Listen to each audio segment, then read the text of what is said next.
right, we are back on He Said. She Said. And again, I'm Michael. I'm Jamie. Hey, Jamie. Hi. Last time we were talking, if we're going to keep these in sequence, so we were talking about May, December relationships. And that scenario is near and dear to both of us. Your father, you said, was in a kind of a May, December, or December, September relationship kind of guy, and you have some thoughts about how you and the family and all that felt about it. So, and I am an older adult, and I used to date 10 and 15-year younger partners all the time. That was common because I was very, very active, very physical, and the women who were my age, when I was younger, when I was 40 and dating 29-year-olds, there was no difference. I was very active. They were very active. But as I got into my 50s, I noticed that 50-year-old women weren't all that active. And I thought, what the heck happened after the 40s? So talk to me a little bit about what bugged you, because I got the impression that you got a little bit bugged about your dad's May, December relationships. Well, like with my parents, they were 12 years apart, so it really wasn't that big of a deal, and I don't think that's a big age gap. Okay, so but they were 12 years apart when you were born, and yeah. they were throughout the relationship. Yeah, So how old were they when you were born? I mean, is it like 40 and 28? So my mom was 34, so okay. actually like my age now. Okay. And he was 46. Yeah, so that's exactly what I said. So that 30, 40 thing, no big deal. And I think in that age, it's not a big deal. So when did it become a big deal? Well, after my mom, he started dating younger women, often not from here, foreign women. Uh-huh. And, did he just happen to run across them, or did he actually? No, he pursued that. Okay. So I feel like a lot of it was for me. It's my dad. I love him. Mm-hmm. That I think that these women were taking advantage of him. But then. So did he like mail order brides or something? Okay. Yeah, uh-huh. yeah. So then, part of it too, I think was, at the end of the day, he was getting something out of it too. And I think when I got older, like actually before he passed away, and I was obviously older and had married and had kids, so had more a different perspective. But I realized at some point I think he just wanted companionship, and kind of the same thing. Like absolutely, they weren't women his age weren't active. Like we had this conversation. I said, well, why can't you just be with someone who's like closer to your age?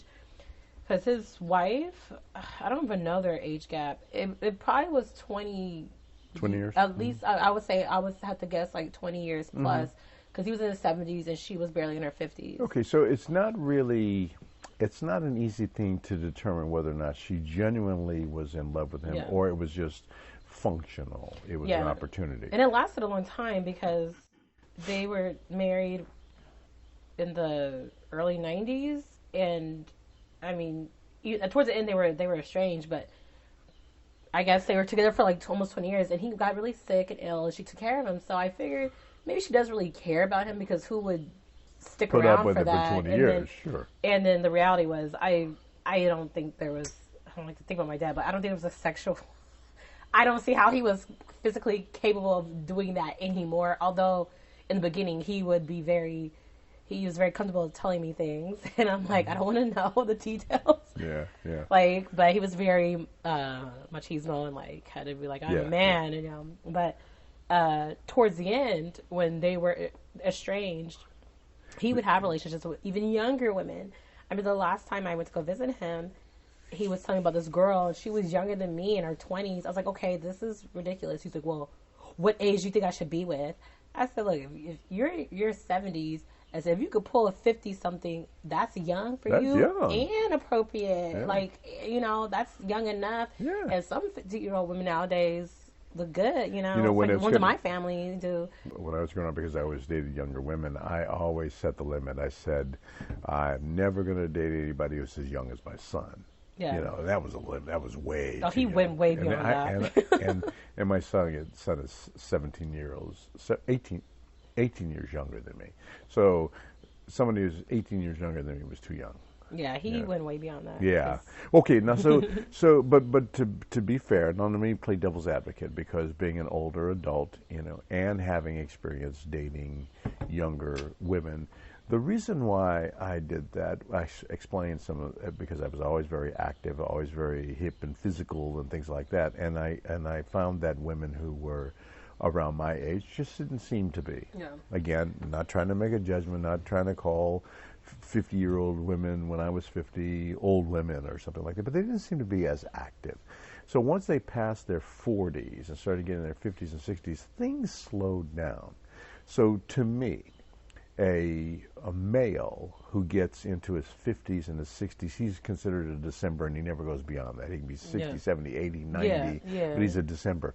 And it seems to me that a woman who gets into her 50s and goes beyond her 50s is getting to be that May, December. So if you have a 50-ish-year-old woman who's dating a 30-year-old man, do you think, and I'll give you my opinion too, but do you think that that is any different or any weirder than a 50-year-old man dating a 30-year-old woman?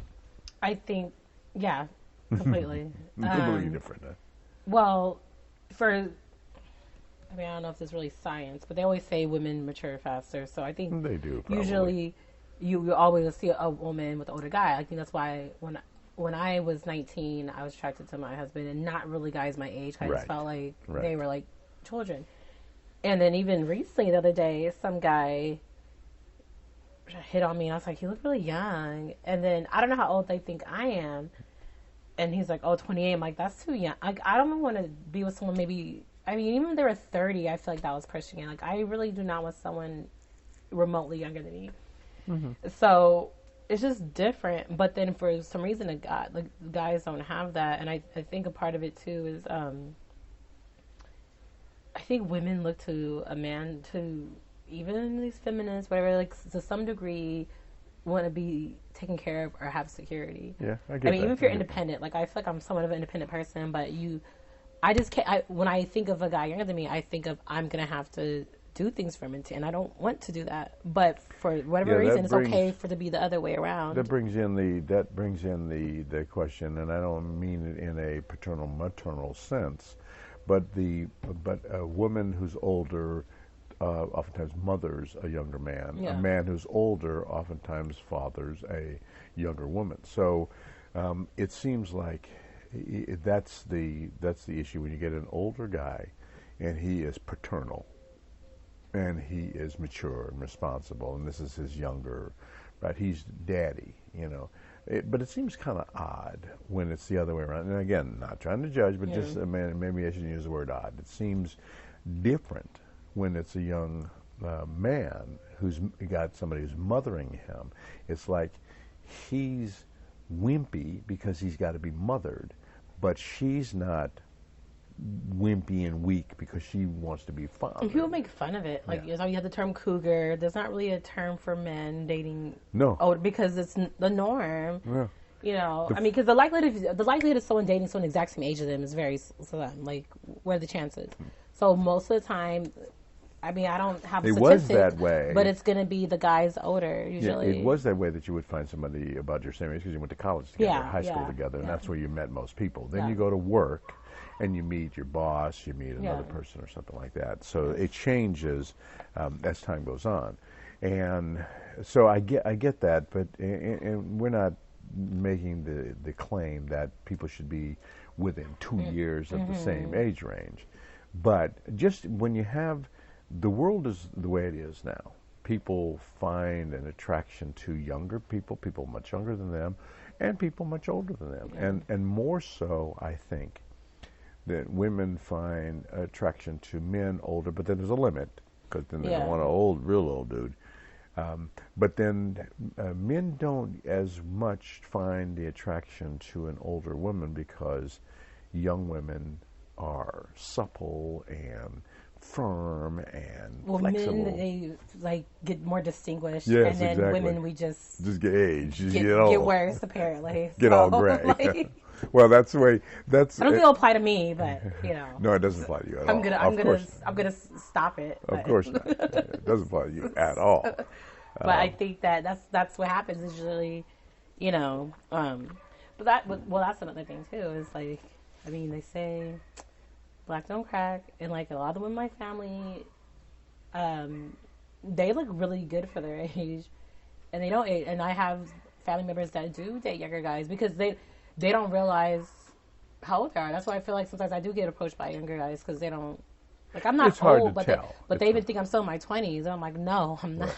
Yeah, I'm it's hard to. It's very hard to tell. And so I think it's like a cultural thing too. Like I think I do come across a lot of my friends that do end up with younger, like not significantly younger, but I would say within the 10-year range, because we still look like we look close to their age anyway. Right, so and they're looking at the physical. I have a hard time telling. I have a hard time telling what people's ages are. Yeah, me too. It's as simple as that. And if it doesn't, and it really doesn't much matter to me how old a person is. It matters to me if they're just too old or too young. So I it's don't like a know. mental age, I think too. Well, Like yeah, because but some people are but young. You find that out. Some people are young, but they act really old. Exactly, And, and vice people versa. Yeah, Vice so versa. I think that's probably more impactful. And then how you dress and like how you project, what you put out there. Because I know women that are like in their 40s, and I'm like, I'm not that far behind you. Why do you seem like you're 80? And then there's and like and that's why I think a lot of older men do tend to go for younger women because, especially a lot of women, we become mothers, and it's like we just give up on life, and then like that's what I think. That's what happens is that responsibility of being a mother is something that moms adapt to much better, I think, than this responsibility of being a father. Yeah. So dads will impregnate their girlfriend, become a dad to a child, and then move on. Yeah, it doesn't impact. But women don't move on. Yeah. I mean, they're chatteled to that. And you could be a good dad, but it doesn't have the same impact on your lifestyle. Exactly. As it is the mom. I think for me, because I always worked outside the home, and I just had a tendency to be more social than my husband was. Mm-hmm. So I feel like and my kids are older now, so now I kind of can be more out there. So I don't think that it had the same effect on me. But I see a lot of friends where they're soccer moms. Like, I refuse to get a minivan. I was like, I want to do that. Like, I still want a life. And, it's just, so kind of just how you approach the whole motherhood thing. So another question that comes up is you have kids. And so when do you think it's appropriate, and I don't know if there's an across-the-board answer to this, when do you think it's appropriate to introduce your new boyfriend to your kids? I'm trying to figure that out. You're still working on it. Yeah, like I think so I don't know if it's an actual like timeline as far as like a number, more of like where the stage you are in your relationship. I get that. Because I was seeing somebody for a year, but we barely even went on real dates. So I was never going to introduce them to my kids. But if it got to a point where you have a discussion with somebody, I mean, this is my plan. It hasn't happened to me yet. I haven't had this scenario, but I think ideally, if I said I was in love with this person, then for sure I would want to introduce them to my kids. That's a good starting point. Before I decided to move with them, and maybe like after, I would say combination, maybe like after a year, because you could, I don't have a whirlwind and be like 3 months, like, oh, I'm so in love with you, but maybe pump your brakes and just wait, right? Because your feelings might change. But I would say being in love and maybe after a year.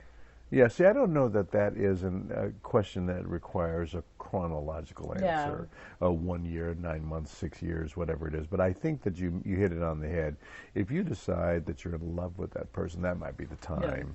But if you're, as you said at the beginning, you dated somebody for a year, you're never going to introduce him. Yeah. It's because you knew that it wasn't really going anywhere. Yeah. So I get that, which is kind of an important issue, something I want to get into in our next podcast, which is step parenting, because I've been a stepdad and a step grandpa to several kids, and it's rough on some of us because we fall in love with their mom, and we have a relationship with their mom, and then we have to build a relationship with the child, And I remember my dad, his mother had him out of wedlock.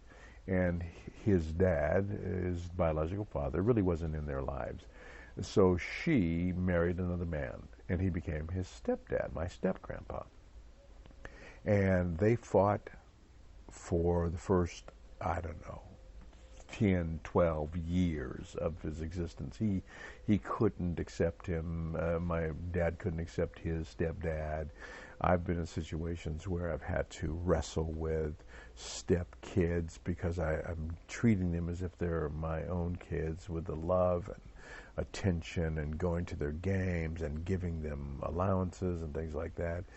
But they seem to be so still hooked and attached to their kind of deadbeat dad that, I'm just really an ornament or just on the side. It was really difficult. So let's talk about some of those things that relate to the step parenting, and when you introduce your children to who could be the next role of dad to them on our next He Said. She Said. All right. Again, I'm Michael.